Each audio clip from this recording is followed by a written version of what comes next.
I got to say, Steve, that from the opening drive, regardless of what the score was, and I know that Iowa did Iowa things to hang in the ball game at 7-0, and that 14 play drive, of course, took up a lot of time, but I had no problem distinguishing these two teams, even at 7-0 at halftime. Thought as long as Ohio State just at some point, eliminates a couple mistakes, they are by far the superior team, and will, of course, go unit by unit. And I'll let you know where I was impressed, but I'll let you take it away from here.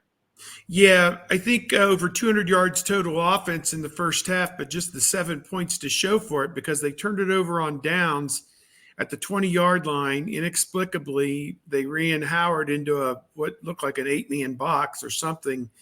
I don't even know what that was supposed to be, but he didn't even begin to get beyond the line of scrimmage, let alone try and pick up, a yard or whatever he needed. I was talking to somebody in the press box while that was going on, and I was like, whoa, that was stupid.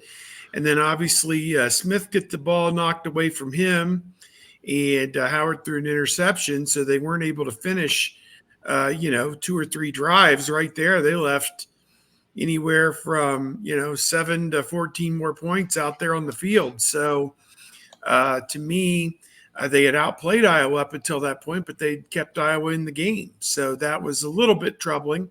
It was good news that they were getting the ball to start the second half. And just as they did in their possession to start the first half, they marched it right down and scored, forced a turnover, scored, forced a turnover, scored, and the game was over. So, I think that, again, this is another case of it's a 4-quarter game. Playing Ohio State, it's a matter of attrition. And, the bigger, stronger, faster team won. And the team that can't throw the ball in the ocean had no hope. So, that was kind of the long and short of it. The third quarter that Ohio State played, outscoring Iowa 21-0, is about as good a quarter of football as I've seen Ohio State play against a quality opponent in a very long time. And that's what you want to see carry over, obviously, to this game against Oregon. Yeah, I think I turned to somebody at the half and said that you could see something eventually going really poorly for Iowa in a quick succession, and then it would just be over. And that's pretty much what happened with that third quarter. And Ohio State basically, Ryan Day always talks about the middle 8, the last 4 minutes of the second quarter and the first 4 minutes of the third quarter being able to either like change a game or secure a game. And they had the ball and that at the end of the second quarter and didn't do anything with it. And it was very disappointing. But then we're able to capitalize after that in the second half and then kind of just poured it on. And once you just poured on a little against Iowa, they can only do so much. And the offense wasn't doing anything. Iowa's lone score came against backups. And this is not the first time Ohio State has lit an opponent up in the third quarter. Right now in the season, they are outscoring opponents 84-3 in the third quarter and 35-7 in the fourth quarter. So a really good job of adjustments from the Ohio State coaches, but also just a good job of, as Steve said, executing and eliminating the mistakes. That was half the battle. I got to say, guys, that where I was surprised. Now, Steve made a comment about not being able to throw the ball in the ocean, and we know Iowa's passing attack and what it is. But I got to say, Cade McNamara, to me, he played fine. He was the least of their issues. And if anything, they put him in bad situations in the first half, and he kept chucking it on 3rd and 10s and converted some 3rd and longs after the two things that I just thought stood out beyond anything, where I was just mega impressed, because I thought Iowa could not necessarily hang with them overall because of the athletic disparity there. But holding Caleb Johnson to, the stats look good. They look fine, 15 for 86, but we know what they were during meaningful minutes, that they just stuffed that rushing attack. I wasn't shocked by that by any stretch, but I just knew, okay, this is going to be interesting to see, because Iowa's got a bunch of 6th and 7th year guys up front, and they're playing really well. And he's having this monster season against some decent rush defenses, and they clamped down on him. But the thing that hit me was that offensive line. I have not seen that offensive line look that good against a good defensive front. Our buddy Corey Brada tells us that he thinks that the Iowa defensive front was way overrated preseason. I saw top 5 in all these national lists, but still, it's an Iowa defensive front, and their linebackers are arguably the best in the country. And for that offensive line, Will Howard stood back there and patted the ball most of the time. And of course, the running game was just chewing up yardage. Yeah, from what I was told, like I think the offensive line, the Ohio State offensive line, expected more from the Iowa defense, and maybe that's a good sign in terms of how the Ohio State offense executed. But don't let it get to your head. Don't get cocky, kid, as Han Solo once said.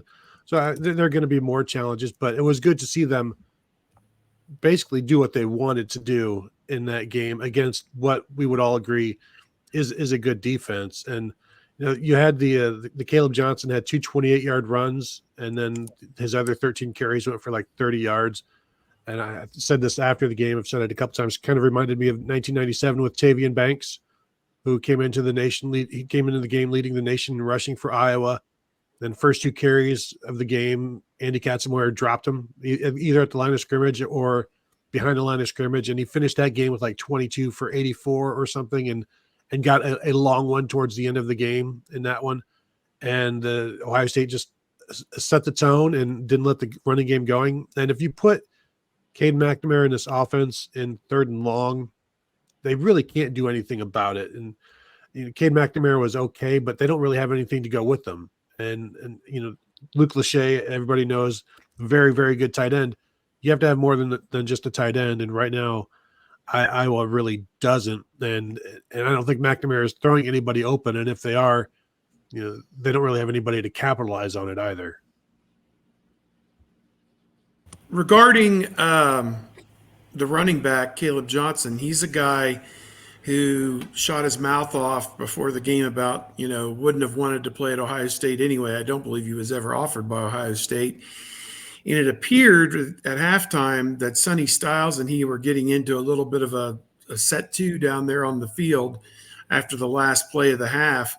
And somebody said they think that Sonny Styles said something to the effect of him, "You're not good enough to play here anyway," something like that. And as it all turned out, 20 carries, 80 yards, he became, in my mind, the latest member of the Amos Zaraway Club. And that one goes back to 1998 when they played West Virginia, and he was going to run all this and he was going to do all that against Ohio State. And the final line read 20 carries for 80 yards. And Oklahoma State, who was their great running back, who was going to do all this and do all that in the Alamo Bowl, I forget the name, but that is a good one. They had a great running back, and he got 20 carries for 80 yards. And same with Caleb Johnson. You were the latest member of the Amos Zaraway Club. There have been a lot of them. Tavian Banks, as Tony said, late 90s. There's been a lot of great backs who have, and he got 28 of it. See, the game, people say, well, what'd you think of the backups when they got in there? I say, I don't watch any of that. I am trying, because of what we do on our site, I am trying to produce a story that will go out as the teams are shaking hands, like the clock is still running. And I'm trying to hit send and get the first story on the internet for people to read about this. And I'm writing about what actually happened when the game was being decided. So I really don't watch many of the fourth quarters of these games. But I heard Brad Nessler say with 7 minutes to go, and a lot of the reserves are now in for Ohio State on defense. And I looked up a minute later and they'd scored. A lot of reserves were in for Ohio State on defense. And Iowa, moved it right down the field and scored 28-yard run. He didn't do anything until they put the backups in. So, whatever. Who cares? 35-7. That was Varan Moritzi. Thank you, Tony. That was who it was. That's a name that I have not forgotten. I don't even remember that guy. Yeah, usually when yeah, I get served up with a question like that, and I can't come up with the name. As soon as I hear the name, I'm like, Mhm. oh yeah, I remember. Mhm. Now Well- I remember the name, but yeah, he had almost 1,500 yards, Steve. 8 carries for 20 against the Buckeyes. Yeah, the usual. So Lawrence Maroney was another one at Minnesota, same thing. That's And pretty good. he was really good. So, Monty you Ball. know, I don't want to deviate too much, but yeah, I just think that Ohio State proved a lot in that game. They haven't played very good competition, but I do think Iowa's a pretty good team. And I guess time will tell whether or not they're going to win 9 games or whether they're only going to win 8. But, guess we'll see from here. And Caleb Johnson, 8 carries, 19 yards in the first half of that game. Eesh. Exactly. Again, the offensive line, unless you guys can find something else there, I was astounded.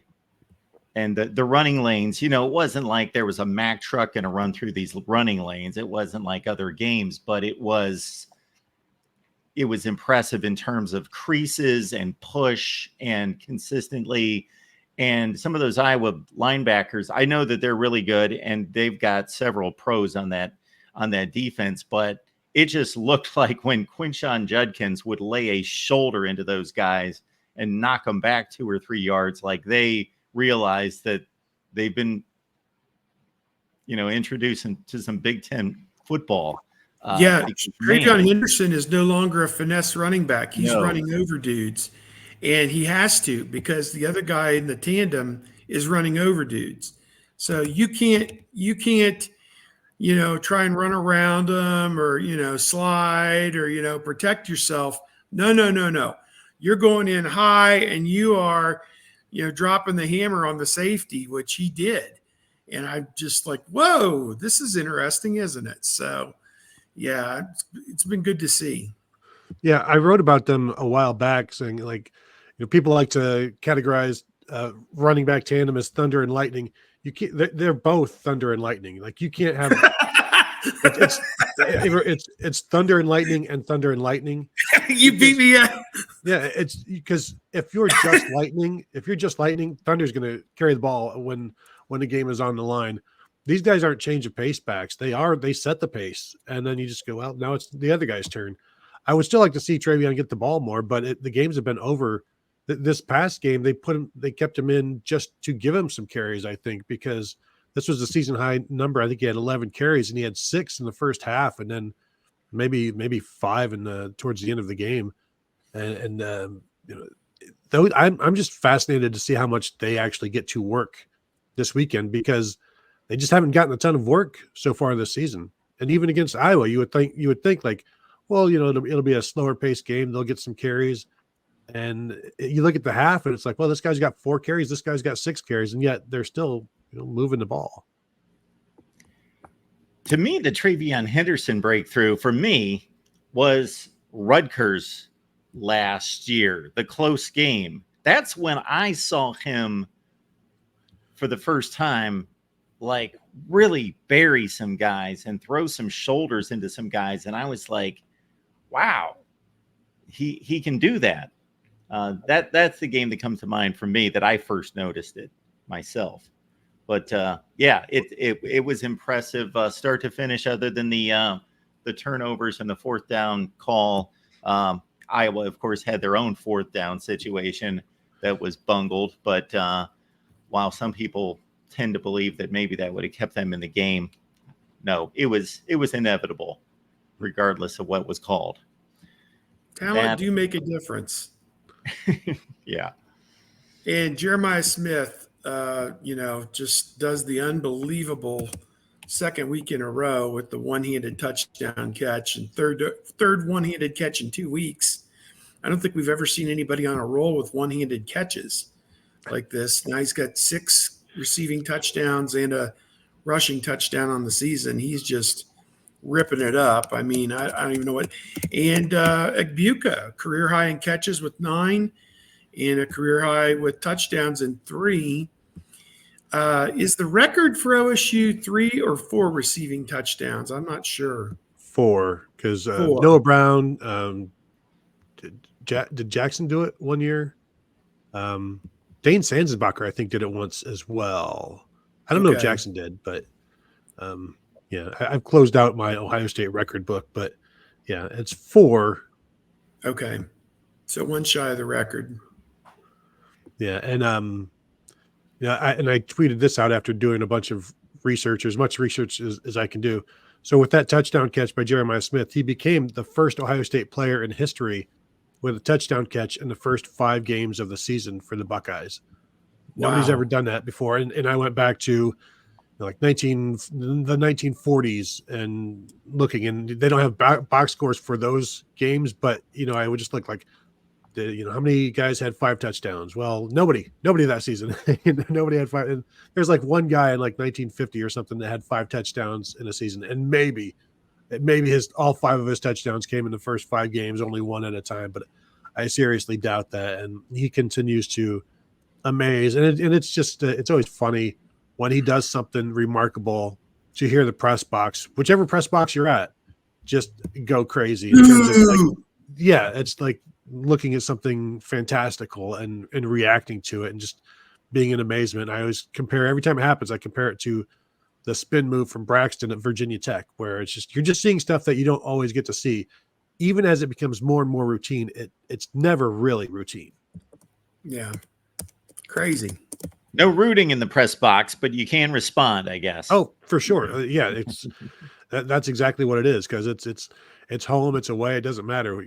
Everybody's reacting to seeing something that isn't natural, supernatural.